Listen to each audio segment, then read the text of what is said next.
If you're watching this video, like and subscribe down the corner to Just the Chords for access to our full chord library and a lot of fun tutorials. We're going to start on G today for G minor and spell this triad G, B flat, D. It's our G minor chord, G, B flat, D. Get that down. We're going to build off of it for all of our chord family minor chords today in G minor. To add a second for a G minor 2 chord, we're going to spell that G, A, the second note up from G, and that same B flat and D. 4 notes there, G, A, B flat, D, to get some fun color and mystery into that sound.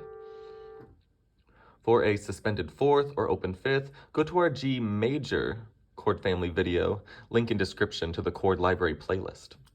For our G minor 6th chord, get back to that G, B flat, D, and we're going to add the 6th note up from G, 1, 2, 3, 4, 5, 6, this E for some color, G, B flat, D, E,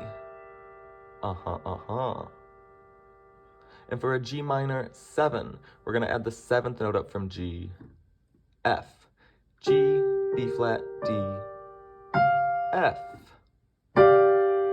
4 notes to that G minor 7 chord, G, B flat, D, F. That's the G minor chord family. Keep playing on.